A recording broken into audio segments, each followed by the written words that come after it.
Greetings everyone. நம்ம டெய்லியும் prelims and mains point of view current affairs articles பார்த்துட்டு வரோம். இன்னைக்கு என்ன ஆர்டிகல்ஸ் இருக்கு அப்படிங்கறத பார்ப்போம். ஸோ ஃபர்ஸ்ட் ஆர்டிகல்ல நமக்கு பாகிஸ்தான் தேர்தல் அப்படிங்கறத கொடுத்துருக்காங்க சரிங்களா. ஸோ பாகிஸ்தான்ல பார்த்தோம் அப்படின்னா 2022ல இம்ரான் கான் அவரோட கட்சி அவரோட சின்னம் எல்லாமே முடக்கப்பட்டுருச்சு. அவரை ஜெயிலில் போட்டிருப்பாங்க சரிங்களா. ஸோ அதுக்கப்புறமா இப்போ தேர்தல் அப்படிங்கிறது நடந்திருக்கு. இந்த தேர்தலில் என்ன ஆயிருக்கும் அப்படின்னா இம்ரான் கான் கட்சியை சேர்ந்தவங்க எல்லாரும் சுயேட்சை வேட்பாளர்களாக நின்றுப்பாங்க. ஸோ அதில் அவங்க ஒரு 101 இடம் 101 சீட்ஸ் வந்து ஜெயிச்சிருக்காங்க சரிங்களா. பட் ஸ்டில் அங்கே வந்து பெரும்பான்மை அப்படின்னு பார்த்தோம்னா மொத்த தொகுதிகள் 265. அதில் பெரும்பான்மை வேணும் அப்படின்னா நமக்கு 133 சீட்டு வந்து வேணும் சரிங்களா. ஸோ இதனால அந்த பாகிஸ்தான் நாடாளுமன்றத்தில் ஒரு ஹங் அசெம்பிளி ஏற்படுறதுக்கு வாய்ப்பு வந்துருச்சு சரிங்களா. ஸோ யாருனாலையும் ஆட்சி அமைக்க முடியாத ஒரு சிச்சுவேஷன் அப்படிங்கிறது வந்துருச்சு. ஸோ இந்த ஒரு நிலையை தான் இந்த இடத்துல நம்ம எக்ஸ்பிளைன் பண்ணியிருக்கோம் சரிங்களா. ஒவ்வொரு கட்சிகளும் எவ்வளோ எம்எல்ஏஸ் எம்பிஸ் வந்து வச்சிருக்காங்க. ஸோ இதுலேருந்து எப்படி ஆட்சி அமைக்க போகிறாங்க அப்படிங்கிறது ஒரு கேள்விக்குறியாக தான் இருக்குது. அந்த ஒரு பின்னணியில் தான் இந்த ஒரு ஆர்டிகல் அப்படிங்கிறத நம்ம பார்த்துருக்கோம் சரிங்களா. ஸோ அடுத்த ஆர்டிகலில் என்ன இருக்குது அப்படின்னு பார்த்தோம்னா குடியரசுத் தலைவர் மாளிகையில் பாதுகாவலர்கள் மாறும் நிகழ்ச்சி அப்படிங்கிறது நடந்திருக்கு. ஸோ இது ஒரு சுழற்சி முறையில் நடக்கும். பிரசிடென்ஷியல் செக்யூரிட்டி அப்படிங்கிறது ஒவ்வொரு டைமும் ஒவ்வொரு ரெஜிமெண்ட்டுக்கு வந்து கொடுத்துட்டே வருவாங்க. ஸோ அந்த வகையில் இப்போ ஒரு ரெஜிமெண்ட் வந்து சேஞ்ச் பண்ணியிருக்காங்க. அந்த படைப்பிரிவு அப்படிங்கிறது சேஞ்ச் பண்ணியிருக்காங்க. என்ன அப்படிங்கிறத பார்த்தோம்னா ராணுவத்தின் பல்வேறு படைகளும் குடியரசுத் தலைவர் மாளிகைக்கு சுழற்சி முறையில் பாதுகாப்பு வழங்கி வருகின்றன அப்படிங்கிறத கொடுத்துருக்காங்க. ஸோ ரொட்டேஷன் பேசிஸ்ல தான் கொடுத்துட்டு இருக்காங்க சரிங்களா. ஸோ தற்போது பதவியில் உள்ள 5வது கோர்கா ரைஃபிள்ஸ் படையின் முதல் பட்டாலியன் 1858ஆம் ஆண்டு மே 22ஆம் தேதி உருவாக்கப்பட்டது. ஸோ இப்போ அமைக்கப்பட்டிருக்க, அதாவது இப்போ சொல்லியிருக்காங்க இல்லையா. ஸோ அந்த சுழற்சி முறையில் மாறும் அப்படிங்கிறத சொல்லியிருந்தோம். ஸோ இதுக்கு முன்னாடி யார் இருந்திருப்பாங்க அப்படின்னா 6வது சீக்கிய படைப்பிரிவு அப்படின்றத சொல்லுவாங்க. 6th சிக் ரெஜிமெண்ட் அப்படிங்கிறத சொல்லுவாங்க ஓகேங்களா. சீக்கிய படைப்பிரிவு அப்படிங்கிறவங்க இருந்திருப்பாங்க இவ்வளோ நாள். ஸோ இதுக்கப்புறம் யார் இருக்க போகிறாங்க அப்படிங்கிறத இந்த இடத்துல கொடுத்துருக்காங்க. யார் அப்படின்னு பார்த்தோம்னா 5வது கோர்கா ரைஃபிள்ஸ் அப்படிங்கிறவங்க இருக்க போறாங்க சரிங்களா. ஸோ அவங்க 1858ஆம் ஆண்டு இந்த ஒரு படைப்பிரிவு அப்படிங்கிறது உருவாக்கப்பட்டிருக்கும் சரிங்களா. ஸோ துணிச்சலான நடவடிக்கைகளுக்கு பெயர் பெற்ற இப்படை 2 உலகப் போர்களிலும் பங்கேற்றது குறிப்பிடத்தக்கது அப்படிங்கிறது சொல்லியிருக்காங்க. ஸோ பெருசா எதுவும் இம்பார்ட்டண்ட்டா பார்த்தோம் அப்படின்னா 6th ரெஜிமெண்ட் அப்படிங்கிறவங்க பிரசிடென்ட்டுக்கு செக்யூரிட்டி கொடுத்துட்டு இருந்திருப்பாங்க. ஸோ அதுக்கப்புறமா இப்போ அது ஒரு சுழற்சி முறையில் மாறும் சொல்லியிருந்தனால 5th கூர்கா ரைஃபிள்ஸ் அப்படிங்கிறது வந்திருக்காங்க சரிங்களா. ஸோ இவங்க எப்பயுமே நமக்கு அந்த கூர்கா வாரியர்ஸ் அப்படின்னாலே ரொம்ப ஒரு தைரியமிக்க சோல்ஜர்ஸ் அப்படிங்கிறது சொல்லுவாங்க. ஸோ இவங்க 2 உலகப் போர்லையும் பங்கேற்றிருக்காங்க அப்படிங்கிறது ஒரு குறிப்பிடத்தக்க விஷயமா இருக்கு நமக்கு. ஸோ அவங்க தான் இனிமேல் நமக்கு நம்ம பிரசிடென்ட்டுக்கு வந்து பாதுகாப்பு தர போறாங்க. 5th Gurkha regiment 5th Gurkha rifles அப்படின்னு சொல்றோம். அவங்கள எப்போ உருவாக்கியிருக்காங்க அப்படின்னா 1858ஆம் ஆண்டு வந்து உருவாக்கியிருக்காங்க. ஸோ அதுதான் இதில் நமக்கு ப்ரிலிம்ஸ் பாயிண்ட் ஆஃப் வியூல இந்த ஒரு பாயிண்ட் இந்த ஒரு ஆர்டிகல் அப்படிங்கிறது முக்கியமாக இருக்குது சரிங்களா. அடுத்தது 3வது வெளிநாட்டு ஐஐடி வளாகம் அப்படிங்கிறத சொல்லியிருக்காங்க. ஸோ ஐஐடி அப்படிங்கிறத பொறுத்த வரைக்கும் நமக்கு இது வரைக்கும் 2 ஐஐடி வளாகங்கள் வந்து இருக்கு வெளிநாடுகளில். ஸோ இது எல்லாமே நேஷனல் எஜுகேஷன் பாலிசி 2020 அதுக்கு கீழே உருவாக்கப்பட்டதான் சரிங்களா. ஸோ இந்த பாலிசிலேயே சொல்லியிருப்பாங்க வெளிநாடுகளில் நம்மளோட இன்ஸ்டிடியூஷன்ஸ்லாம் போகணும் அப்படின்னு சொல்லிட்டு. ஸோ அந்த வகையில் ஐஐடி டெல்லி அப்படிங்கிறது எங்கே இருக்குது அப்படின்னு பார்த்தோம்னா நமக்கு அபுதாபியில் வந்து இருக்குது சரிங்களா. ஸோ யுனைடெட் அரப் எமிரேட்ஸ்னு சொல்லக்கூடிய அதனுடைய தலைநகரமாக இருக்கக்கூடிய அபுதாபியில் வந்து இருக்குது. செகண்ட் ஒன் பார்த்தோம்னா ஐஐடி மெட்ராஸ் எங்கே இருக்காங்க அப்படின்னு பார்த்தோம்னா டான்சானியா அப்படிங்கிற நாட்டில் இருக்காங்க ஓகேங்களா. டான்சானியா அப்படிங்கிற நாடு எங்கே இருக்குது அப்படின்னா நமக்கு ஆப்பிரிக்கன் கான்டினென்ட்ல இருக்கு. ஸோ இந்த டான்சானியாவில் எங்கே இருக்குது அப்படின்னு பார்த்தோம்னா ஜான்சிபார் அப்படிங்கிற இந்த பகுதியில் தான் இந்த ஐஐடி மெட்ராஸோட வளாகம் அப்படிங்கிறது இருக்கு. ஸோ 3வதா இன்னொரு நாட்டிலையும் நம்ம போய் அந்த ஒரு வளாகத்தை வைக்க போகிறோம், கேம்பஸ் வைக்க போகிறோம். எங்கே அப்படின்னு பார்த்தோம்னா ஸ்ரீலங்காவில் இருக்க போகுது அப்படிங்கிறத சொல்லியிருக்காங்க ஓகேங்களா. இலங்கையில் இந்தியாவோட அந்த ஐஐடி அப்படிங்கிறது போக போகுது. அது எந்த ஐஐடி போக போகுது அப்படின்னா நம்மளோட ஐஐடி மெட்ராஸ் தான் போக போகுது சரிங்களா. ஸோ அதான் நம்ம இந்த கடைசி பாயிண்ட்ல சொல்லியிருப்போம். இலங்கையில் ஐஐடி வளாகம் அமைக்கப்பட்டால் வெளிநாட்டில் அமையும் மெட்ராஸ் ஐஐடியின் 2வது வளாகம் என்று பெருமை கிடைக்கும் அப்படிங்கிறத சொல்லியிருக்காங்க. ஸோ ஐஐடி மெட்ராஸ் தான் அப்படி பார்த்தீங்கன்னா ஆல்ரெடி ஒரு இடத்துல இருக்கு. மறுபடியும் இன்னொரு இடத்துல வரதன் மூலம் ஸ்ரீலங்காவில் வரதன் மூலயமா 2 நாடுகளில் ஒரு ஐஐடி கேம்பஸ் அப்படிங்கிறது ஐஐடி மெட்ராஸோட கேம்பஸாக தான் இருக்கும் அப்படிங்கிறத சொல்லியிருக்காங்க ஓகேங்களா. ஸோ இதில் முக்கியமான விஷயம் இந்த நேஷனல் எஜுகேஷன் பாலிசிக்கு கீழே நம்ம பண்ணுறோம் அப்படிங்கிறது. அடுத்தது இதுக்கு முன்னாடி எங்கெங்கெல்லாம் இருந்துச்சு இப்போ எங்கெல்லாம் வரப்போகுது அப்படிங்கிறது தான் இம்பார்ட்டண்ட்டான விஷயம். அடுத்தது இந்தியாவின் அந்நிய முதலீட்டு பயணம் அப்படிங்கிறத சொல்லியிருக்காங்க. ஸோ இந்தியாவில் இந்த லிபரலைசேஷன், பிரைவேட்டைசேஷன், குளோபலைசேஷன், தாராளமயமாக்கல், தனியார் மயமாக்கல், உலகமயமாக்கல் அப்படிங்கிற இந்த கொள்கை 1992 வந்திருக்கும். இதுக்கப்புறமா இந்தியாவோட பொருளாதாரத்தில் இந்த ஃபாரின் டைரக்ட் இன்வெஸ்ட்மெண்ட், அந்நிய முதலீடு அப்படிங்கிறது இன்க்ரீஸ் ஆகிட்டே போயிருக்கும். சரிங்களா? ஸோ அதை பற்றின ஒரு சின்ன ஆர்டிகல் தான் கொடுத்துருந்துருப்பாங்க.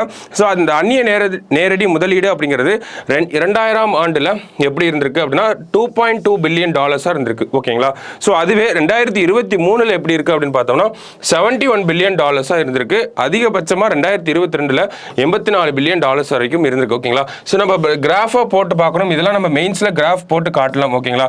ஸோ 2000 அப்படிங்கிற இந்த ஆண்டில் 2 பில்லியனா இருந்துச்சு. ஓகேங்களா? 2.2 பில்லியனா இருந்தது. இப்போ 2023 நமக்கு 70+ பில்லியன்ஸாக இருக்குது. ஓகேங்களா? ஸோ இந்த ஒரு கிராஃப், இந்த ஒரு டிரான்சிஷனை நம்ம போட்டு காட்டலாம் மெயின்ஸ்ல எல்லாம் ஆன்சர் எழுதுறப்போ. ஸோ அதை தான் இந்த இடத்துல கொடுத்துருக்காங்க. ஒவ்வொரு ஆண்டும் எப்படி அந்த வளர்ச்சி அப்படிங்கிறது இருந்திருக்கு, இந்தியாவோட அந்த தாராளமயமாக்கல் கொள்கை எப்படி அந்நிய நேரடி முதலீட்டுக்கு ஒரு ஊன்றுகோலாக இருந்திருக்கு அப்படிங்கிறத சொல்லியிருக்காங்க. ஸோ மற்றபடி பார்த்தோம் அப்படின்னா கடந்த 10 ஆண்டுகளில் நிகழ்ந்த முக்கியமான முதலீடு யாரெல்லாம் அந்த ஃபாரின் டைரக்ட் இன்வெஸ்ட்மெண்ட்டில் இம்பார்ட்டண்ட்டான இன்வெஸ்ட்மெண்ட்ஸ் என்னென்ன அப்படின்னு பார்த்தோம்னா அமேசான், வால்மார்ட், கூகுள் மற்றும் மெட்டா அப்படிங்கிற இந்த ஒரு 4 விஷயங்கள் தான் அதிகப்படியான இன்வெஸ்ட்மெண்ட் அப்படிங்கிறத பண்ணியிருக்காங்க. குறிப்பாக வால்மார்ட் அப்படிங்கிற இந்த நிறுவனம் தான் $16 பில்லியன் இந்தியாவில் இன்வெஸ்ட் பண்ணியிருக்காங்க அப்படிங்கிற ஒரு டேட்டாவை கொடுத்துருக்காங்க. கடைசியாக பார்த்தோம்னா முதலீட்டை ஈர்த்த டாப் 5 மாநிலங்கள், முதல் 5 மாநிலங்கள் எவை அப்படின்னு பார்த்தோம்னா மகாராஷ்டிரா இதில் ரொம்ப ஃபர்ஸ்ட்டாக இருக்காங்க. எப்பயுமே ஃபர்ஸ்ட்டாக தான் இருக்காங்க. ஓகேங்களா? ஸோ மகாராஷ்டிரா தான் இந்தியாவில் ஃபாரின் டைரக்ட் இன்வெஸ்ட்மெண்ட் அதிகமாக இருக்கக்கூடிய ஒரு ஸ்டேட் எது அப்படின்னு கேட்டாங்கன்னா மகாராஷ்டிரா அப்படிங்கிறத சொல்லணும். இந்த ஆர்டிக்கல்லேருந்து இந்த ஒரு கேள்வியை நம்ம எதிர்பார்க்கலாம். சரிங்களா? இந்தியாவில் அந்நிய நேரடி முதலீடு எந்த மாநிலத்தில் அதிகமாக இருக்கு அப்படின்னு கேட்டாங்கன்னா மகாராஷ்டிரா 29% வச்சிருக்காங்க. இதே தமிழ்நாட்டில் எப்படி இருக்கு அப்படின்னு பார்த்தோம்னா மோரார்லெஸ் கம்மியாக தான் இருக்கு. அதனால தான் நம்ம இந்த குளோபல் இன்வெஸ்டர்ஸ் மீட், நம்ம முதலமைச்சர் ஸ்பெயின் போயிட்டு வருது, இந்த மாதிரியான விஷயங்கள்லாம் பண்றது எதுக்காக அப்படின்னா இந்த அந்நிய நேரடி முதலீடை உள்ள கொண்டு வரணும், அதன் மூலியமா வேலை வாய்ப்புகளை உருவாக்கணும் அப்படிங்கிற ஒரு நோக்கத்துக்காக தான். ஏன்னா நம்ம கிட்ட 5% தான் வச்சிருக்கோம். சரிங்களா? ஸோ அதெல்லாம் ஒரு காரணங்களா இருக்கு. இந்த ஒரு ஆர்டிக்கல்ல என்ன பார்த்திருக்கோம்னா நமக்கு இந்த அந்நிய நேரடி முதலீடு அப்படிங்கிறது தாராளமயமாக்கல் கொள்கைக்கு அப்புறமா எப்படி வளர்ந்திருக்கு, 2 பில்லியன்ல இருந்து 70 பில்லியனுக்கு வந்திருக்கு. அதை ஈர்த்த நிறுவனங்கள் என்னென்ன, எந்தெந்த நிறுவனங்கள்லாம் இந்தியாவில் இன்வெஸ்ட் பண்ணியிருக்காங்க, அதை ஈர்த்த மாநிலங்கள் என்னென்ன அப்படிங்கிறத நம்ம இந்த இடத்துல பார்த்துருக்கோம். சரிங்களா? ஸோ அடுத்த ஆர்டிக்கலுக்குள்ள போகலாம். அடுத்த ஆர்டிக்கல்ல எண்ணூர் அமோனியா கசிவு, எண்ணூரில் அமோனியா வந்து லீக் ஆகிருந்துச்சு. சரிங்களா? கரெக்டாக இந்த மிக்ஜாம் புயல் அது நடந்து முடிஞ்ச ஒரு 2 வாரங்கள்லேயே இந்த எண்ணூர் பகுதிகளில் வந்து இந்த ஒரு சம்பவம் நடந்திருக்கும். நிறைய பேர் மூச்சு திணறல் அந்த மாதிரியான காரணங்கள்லாம் சொல்லியிருப்பாங்க. ஸோ அதை விசாரிக்கிறதுக்காக தமிழக அரசாங்கம் ஒரு 7 பேர் கொண்ட குழு போட்டிருப்பாங்க. அந்த குழுவோட ரிப்போர்ட் அப்படிங்கிறது வந்துருச்சு. ரிப்போர்ட்டில் என்ன மாதிரியான விஷயங்கள் சொல்லப்பட்டிருக்கு, அதை மக்கள் ஏற்றுக்கிட்டாங்களா இல்லையா அப்படிங்கிறத இந்த இடத்துல பார்க்க போகிறோம். சரிங்களா? ஸோ நம்ம சொன்ன மாதிரி 7 பேர் கொண்ட குழு போட்டிருப்பாங்க. ஸோ என்ன காரணங்கள் சுட்டி காட்டியிருக்காங்க அப்படின்னா மிக்ஜாம் புயல் காரணமாக குழாயை சுற்றியுள்ள கிரானைட் பாறைகள் நகர்ந்து குழாயில் சேதம் ஏற்பட்டு வாயு கசிவு ஏற்பட்டிருக்கலாம் என்பது நிபுணர் குழு சொல்றாங்க. ஓகேங்களா? ஸோ அந்த மிக்ஜாம் புயல்னால அந்த குழாய் இருக்கக்கூடிய பகுதிகளில் ஒரு சின்ன மாற்றங்கள் ஏற்பட்டிருக்கு. அதனால அந்த பைப் கிராக் ஆயிருக்கு. கிராக் ஆனனால அந்த கேஸ் வந்து லீக் ஆயிருக்கு அப்படிங்கிறத சொல்லியிருக்காங்க. இதுதான் அந்த நிபுணர் குழு கண்டுபிடிச்சிருக்காங்க. 7 பேர் கொண்ட நிபுணர் குழு. ஸோ என்ன சொல்ல வராங்க அப்படின்னா அந்த குழாய்க்கு பதிலாக புதிய குழாய் போடணும் அப்படிங்கிறது சொல்லியிருக்காங்க. வேற என்ன சொல்றாங்க அப்படின்னா குழாயில் கசிவு ஏற்பட்டால் அதை அந்த பகுதி மக்கள் அறியும் வகையில் சென்சார்கள் அமைக்க வேண்டும் என்பன உள்ளிட்ட அறிவுறுத்தல்கள் அறிக்கையில் முன்வைக்கப்பட்டுள்ளன. ஸோ கசிவு அப்படிங்கிறது ஏற்பட்டுருச்சு, மறுபடியும் ஒரு லீக் இருக்கு அப்படின்னா அதை மக்கள் அறிஞ்சு கொள்ற வகையில் சென்சார்கள் வைக்க வேண்டும் அப்படிங்கிறது சொல்லியிருக்காங்க. அதே போல வேற என்ன சொல்றாங்க, சுற்றுச்சூழல் இழப்பாக மாசு கட்டுப்பாடு வாரியத்துக்கு 5.92 கோடி அளிக்க வேண்டும் என்றும் அந்த அறிக்கை சுட்டுகிறது. ஸோ காம்பன்சேஷனாக ஒரு 5.92 crores வந்து கொடுக்கணும் அப்படிங்கிறது சொல்றாங்க. நிறுவனத்துக்கு எதிராக சட்டப்பூர்வ நடவடிக்கை எடுக்கவும் பரிந்துரை செய்யப்பட்டுள்ளது. ஸோ லீகல் ஆக்ஷனும் எடுக்க போறாங்க. ஆனால் இந்த அறிக்கையை பொதுமக்கள் ஏற்கவில்லை அப்படிங்கிறத சொல்றாங்க. ஏன் ஏற்க மாட்டேங்கிறாங்க, என்னன்னு சொல்லியிருக்காங்க. ஃபர்ஸ்ட் அந்த கிராக்கான பைப்புக்கு பதிலாக புது பைப்பு போடுங்க, ஏர்லி வார்னிங் சிஸ்டம் கொண்டு வாங்க. அதாவது கேஸ் லீக்லாம் இந்த மாதிரி ஏதாவது வேற ஏதாவது லீக் ஆச்சு அப்படின்னா அந்த இடத்துல வந்து நம்ம ஒரு சென்சார் வச்சு மக்களுக்கு முன்னெச்சரிக்கை கொடுக்கணும் அப்படிங்கிறத சொல்றாங்க. அடுத்தது காம்பன்சேஷன் இழப்பீடு கொடுக்க சொல்றாங்க 5.92 கோடி. கடைசியா பார்த்தோம் அப்படின்னா நமக்கு லீகல் ஆக்ஷன் எடுப்போம் அப்படிங்கிறதையும் சொல்லியிருக்காங்க. ஸோ மக்கள் என்ன சொல்றாங்க அப்படின்னா இந்த ஒரு ரிப்போர்ட்டுக்கு 67 ஆண்டுகளாக செயல்பட்டு வரும் இந்த நிறுவனம் கடல் பகுதியில் உற்பத்தி செய்வதற்கான பாதுகாப்பு செயல்பாடுகளை கடைபிடிப்பது குறித்து தெளிவான கருத்து அறிக்கையில் இல்லை என எதிர்ப்பாளர்கள் சொல்கிறாங்க அப்படிங்கிறத சொல்கிறாங்க. ஸோ 67 இயர்ஸாக இந்த ஒரு நிறுவனம் இருக்குது. பட் ஸ்டில் கோஸ்டல் ஏரியாவில் எப்படி செயல்படணும் அப்படிங்கிற ஒரு கைட்லைன்ஸ் அப்படிங்கிறது இந்த ரிப்போர்ட்டில் மிஸ் ஆகுது அப்படிங்கிறத சொல்லியிருக்காங்க. ஸோ வேறு என்ன சொல்கிறாங்க, அமோனியா கசிவு சென்சார்களின் எண்ணிக்கையை அதிகரித்தல், எச்சரிக்கை சைரன்களை அமைத்தல் உள்ளிட்ட அறிவுறுத்தல்கள் நிபுணர் குழுவின் பரிந்துரைகளில் இடம்பெற்றிருப்பதாக சொல்லப்படுகிறது. அதாவது நம்ம முன்னாடியே பார்த்தோம் இல்லையா, சென்சார் வைக்கணும், அதே மாதிரி சைரன் வைக்கணும் அப்படிங்கிறது சொல்றாங்க. கேஸ் லீக் ஏற்பட்டுச்சு அப்படின்னா சென்சார் டிடெக்ட் பண்ணி சைரன் அடிக்கணும், அதை தான் இந்த இடத்துல சொல்லியிருப்பாங்க. ஓகேங்களா? ஸோ இந்த மாதிரியான விஷயங்கள்லாம் ஆல்ரெடி ரிப்போர்ட்ல சொல்லியிருக்காங்க. இதெல்லாம் ஏன் முன்னாடியே செய்யலை அப்படிங்கிற ஒரு கேள்வியும் எழுப்பியிருக்காங்க. அது கரெக்டான கேள்வியாகவும் இருக்கு. சரிங்களா? ஸோ தமிழ்நாடோட மாசு கட்டுப்பாட்டு வாரியம் இதற்கு என்ன சொல்றாங்க அப்படின்னா, இந்த விபத்துக்கு முழு காரணம் ஆலையின் கவனக்குறைவு தான் அப்படிங்கறத சொல்லியிருக்காங்க. யாரு சொல்லியிருக்கா? தமிழ்நாடோட மாசு கட்டுப்பாட்டு வாரியம் வந்து சொல்லியிருக்காங்க. சரிங்களா? ஸோ கடைசியா தமிழ்நாடு அரசு இந்த நிபுணர் குழுவின் பரிந்துரைகளை ஏற்றுக்கொண்டது. ரிப்போர்ட்டை ஏற்றுக்கிட்டாங்க. அடுத்து லீகல் ஆக்ஷன் பண்ண போறாங்க அப்படிங்கிறதெல்லாம் பார்த்துருந்தோம். அதை நடைமுறைப்படுத்த மாசு கட்டுப்பாடு வாரியத்துக்கும் உத்தரவிட்டுள்ளது. ஸோ அடுத்த ப்ரொசீஜரை பண்றதுக்கு அவங்களுக்கு அப்ரூவலும் கொடுத்துட்டாங்க. சரிங்களா? ஸோ இதுல என்ன பார்த்துருக்கோம் அப்படின்னா, அமோனியா அந்த கசிவு அப்படிங்கிறது ஏற்பட்டுச்சு. நமக்கு क्वेश्चनல எண்ணூர்ல ஒரு கசிவு ஏற்பட்டுச்சு. அது என்ன கேஸ் அப்படிங்கிறது கேட்கலாம். ஏன்னா நமக்கு போபால்ல கேட்டிருப்பாங்க இல்லையா, முன்னாடி ப்ரீவியஸ் இயர் क्वेश्चन எல்லாம் அந்த எம்ஐசி அப்படிங்கிற அந்த ஒரு விஷயம் தான் லீக் ஆயிருக்கு. அது என்ன கேஸ் லீக் ஆயிருக்கு அப்படிங்கிற ஒரு கேள்வி கேட்கலாம். ஸோ அமோனியா கேஸ் லீக் ஆயிருக்கு, என்ன பரிந்துரைகள் வந்திருக்கு, ஸோ பரிந்துரைகளையும் தாண்டி எத்தனை பேர் அந்த குழு போட்டிருப்பாங்க, அந்த விஷயங்கள் கேட்கலாம். ஸோ யாரு கண்ட்ரோல் கீழே வராங்க, தமிழ்நாடு மாசு கட்டுப்பாட்டு வாரியத்துக்கு கீழே வராங்க. ஸோ இந்த மாதிரியான விஷயங்கள் நமக்கு தேவைப்படலாம். பட் ஸ்டில் நமக்கு என்ன கேஸ் லீக் ஆயிருக்கு அப்படிங்கிறத எதிர்பார்க்கலாம் நம்ம क्वेश्चनல. சரிங்களா? ஸோ அடுத்தது இலங்கை மொரீஷியஸில் யூபிஐ இன்று அறிமுகம் அப்படிங்கிற சொல்லியிருக்காங்க. இலங்கை மற்றும் மொரீஷியஸ் ஆகிய இரு நாடுகளில் இன்று யூபிஐ சேவை நடைமுறைக்கு கொண்டு வரப்படுகிறது அப்படிங்கிற சொல்லியிருக்காங்க. முக்கியமான பாயிண்ட், இலங்கை மற்றும் மொரீஷியஸில் தான் யூபிஐ, அதாவது யூனிஃபைடு பேமெண்ட்ஸ் இன்டர்ஃபேஸ், நம்ம கூகுள் பே அதெல்லாம் பண்ணுறோம் இல்லையா, அதை தான் சொல்கிறாங்க.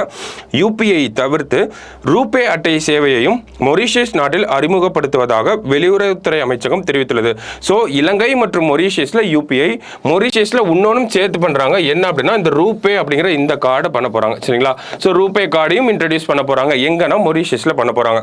ஸோ அடுத்தது வேற என்ன கொடுத்துருக்காங்க, ஈஃபில் டவரில் யூபிஐ அப்படிங்கிற சொல்லியிருக்காங்க. பிரான்ஸ் நாட்டின் சுற்றுலாத்தலமான ஈஃபில் டவரில் யூபிஐ சேவை அறிமுகப்படுத்தப்பட்டது. ஸோ ஈஃபில் டவரில் யூபிஐ அப்படிங்கிறது கொஞ்ச நாளைக்கு முன்னாடி தான், இந்த ஒரு போன வாரம் தான் வந்து இன்ட்ரடியூஸ் பண்ணியிருப்பாங்க. நம்ம கூட பார்த்துருப்போம், பிரான்ஸில் யூபிஐ அப்படிங்கிறது வந்துருச்சு அப்படின்னு சொல்லிட்டு. ஸோ அதை தான் இந்த இடத்துல கொடுத்துருக்காங்க.